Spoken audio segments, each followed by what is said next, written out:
పాకిస్తాన్ కాళ్ల బేరానికి వచ్చింది. సింధు జలాల ఒప్పందాన్ని రద్దు చేయవద్దంటూ భారత్ను వేడుకుంటోంది. ఈ మేరకు ఇప్పటికే భారత్కు 4 లేఖలు రాసింది పాకిస్తాన్. సింధు జలాల ఒప్పందం విషయంపై చర్చిద్దామంటూ భారత్ను అభ్యర్థిస్తోంది. పహల్గాం ఉగ్రదాడి వెనుక పాక్ పాలకుల హస్తం వెలుగుచూడటంతో భారత్ సింధు జలాల ఒప్పందాన్ని రద్దు చేసింది. నీళ్లు, రక్తం ఒకేసారి కలిసి ప్రవహించలేవంటూ సింధు జలాలను భారత్ నిలిపివేసింది. భారత్ తీసుకున్న నిర్ణయంతో పాకిస్తాన్ ఉక్కిరిబిక్కిరవుతోంది. భారత్ నీటిని కట్టడి చేస్తే తమకు తీవ్ర నీటి ఎద్దడి తప్పదన్న ఆందోళన చెందుతోంది పాకిస్తాన్.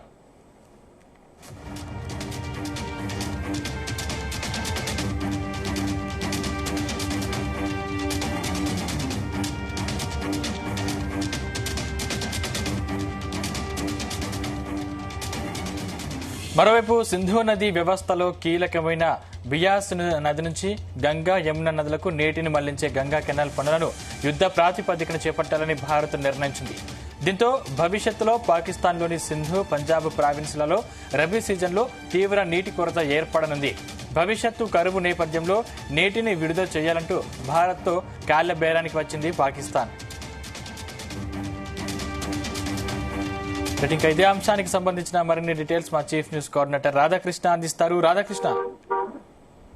Good afternoon Sandeep. పాకిస్తాన్ మొన్నటి వరకు భారత్ పై ప్రగల్భాలు పలికి ఒకవైపు తీవ్రవాదాన్ని పెంచి పోషిస్తూనే మరోవైపు దాడులను తీయటం, భారత్ ను అస్థిరపరుస్తాం అంటూ అక్కడ ఉన్నటువంటి నేతలు కావచ్చు, తీవ్రవాద సంస్థలు వరుసపెట్టి ప్రకటనలు చేశారు. ఎందుకంటే ఇప్పుడు ఒక్కసారిగా వాళ్ళ పరిస్థితి మారిపోయింది. అక్కడ ఒకవైపు ఆ దుర్భిక్షము, కరువు, ఏదైతే సింధు నది జలాలు ఎప్పుడైతే నిలిచిపోయాయో పహల్గాం దాడి కట్టిన తర్వాత భారత్ సింధు జలాలు నిలిపివేస్తూ నిర్ణయం తీసుకుంది. సో అప్పుడు మొదట్లో కాస్త భారత్ పై అగ్రెసివ్ గా మాట్లాడినట్టు సీరియస్ గా అక్కడ వార్నింగ్ ఇస్తూ అక్కడ నేతలు కావచ్చు, తీవ్రవాద సంబంధించినటువంటి ఉగ్రవాదులు కూడా ప్రధాని నరేంద్ర మోడీ టార్గెట్ చేస్తూ, భారత్ ను టార్గెట్ చేస్తూ అనేకమైనటువంటి వార్నింగ్ ఇచ్చారు. కానీ ఇప్పుడు పరిస్థితి మారిపోయింది. ఎందుకంటే సింధు జలాల నిర్ణయం దాదాపుగా 1.5 రోజులు కావస్తా ఉంది. 2 నెలల నుంచి ఏప్రిల్ 22 పహల్గాం ఘటన తర్వాత సింధు జలాలు నిలిపివేసింది. సో అప్పటి నుంచి కూడా ఇక వర్ష పెట్టి మొన్నటి వరకు కొంత నీటితో ఇబ్బందికరం లేకున్నటువంటి పరిస్థితులు ఉన్నటువంటి పాకిస్తాన్, పంజాబ్ ప్రావిన్సెస్ లో ఇప్పుడు ఒక్కసారిగా నీటి కొరత ఏర్పడింది. ఆ నీరును సమకూర్చుకోలేని పరిస్థితి ఉంది. ఒకవైపు పంజాబ్ ప్రావిన్సెస్ కావచ్చు, అదే విధంగా కరాచీ, మొత్తం పాకిస్తాన్ మొత్తంగా కూడా తీవ్రమైన నీటి సంక్షోభం ఏర్పడుతూ ఉంది. సో ఒకవైపు ప్రజలు అక్కడ ఉన్నటువంటి అధినాయకత్వం పైన, పాలకుల పైన తిరగబడే పరిస్థితి వచ్చింది. దీంతో ఏం చేయాలో తోచని పరిస్థితుల్లో ఇప్పుడు ఒక్కసారిగా పాకిస్తాన్ తన స్వరం మార్చి భారత్ తో కాలబేరానికి వచ్చింది. సింధు నది జలాలను విడుదల చేయండి, కాస్త మా పక్కన ఉన్నటువంటి మా ప్రజల పైన కొద్దిగా మీరు మానవత్వంతో ఆలోచించండి అని చెప్పేసి అక్కడ ఉన్నటువంటి పాలకులు మాట్లాడుతున్నారు. సో ఒకవైపు ఇప్పటికీ ప్రధాని నరేంద్ర మోడీ కావచ్చు, భారత్ కావచ్చు, పాకిస్తాన్ విషయంలో చాలా స్పష్టంగా ఉన్నారు, చాలా స్పష్టంగా ప్రకటన చేస్తా ఉన్నారు. పాకిస్తాన్ ఎప్పుడైతే తీవ్రవాదులు మొత్తంగా కూడా పూర్తి స్థాయిలో రూపుమాపుతూ తీవ్రవాదులను అంతం చేస్తుందో, తీవ్రవాదులను పూర్తి స్థాయిలో అక్కడ వాళ్ళకు అవకాశం కల్పించకుండా, స్థావరం కల్పించకుండా ఎప్పుడైతే అక్కడ ఉంటుందో అప్పుడే పాకిస్తాన్ తో మీరు చర్చలకు కావచ్చు, తదుపరి అంశాల పట్ల మేము ఒక నిర్ణయం తీసుకుంటామని చెప్పేసి ఇప్పటికే ప్రధాని నరేంద్ర మోడీ ప్రకటించారు. ఎందుకంటే మొన్న గతంలో కూడా ఆపరేషన్ సింధు తర్వాత మాట్లాడిన సందర్భంలో కూడా ప్రధాని నరేంద్ర మోడీ ఒక కీలకమైన ప్రకటన చేశారు. రక్తము, నీరు ఒకేసారి ప్రవహించము, కలిసి ప్రవహించమని చెప్పి చాలా కీలక వ్యాఖ్యలు చేశారు.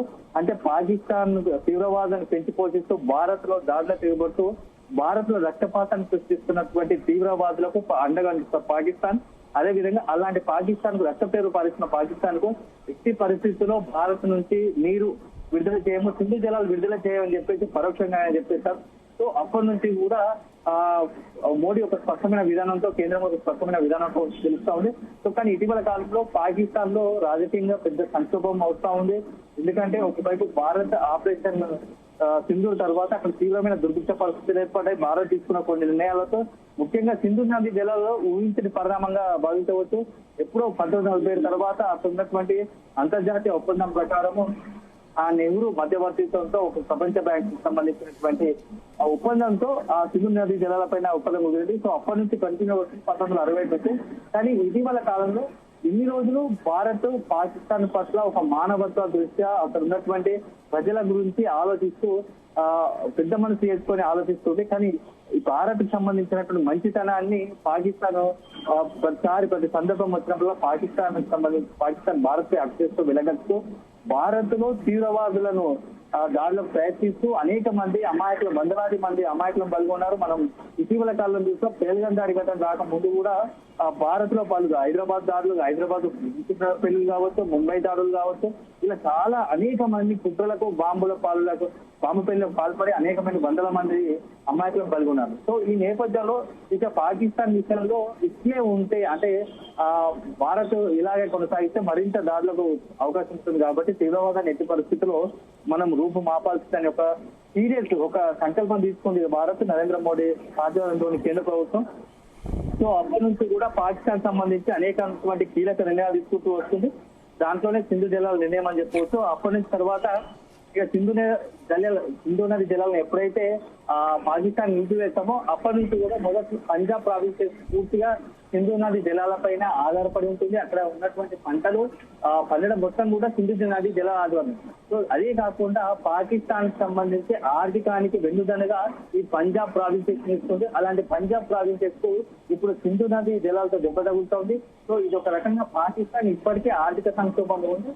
ఇప్పుడు ఈ సింధు నది జలాలతో అక్కడ ఉన్నటువంటి మరొక ఆర్థిక సంక్షోభానికి మరొక దెబ్బ తగిలే పరిస్థితి కనపడతా ఉంది. ఇప్పటికే కష్టాలు ఉన్న పాకిస్తాన్ కు మరింత రెట్టింపు కష్టాలు. పాకిస్తాన్ కు సంబంధించి భారత్ కఠిన వైఖరి ఇలా కొనసాగుతుందని చెప్పవచ్చు. ఎందుకంటే ఉన్నటువంటి సింధు నది జలాలను ఉత్తరాది రాష్ట్రాలకు వాడుకునే యోచనలో కేంద్రం ఉన్నది.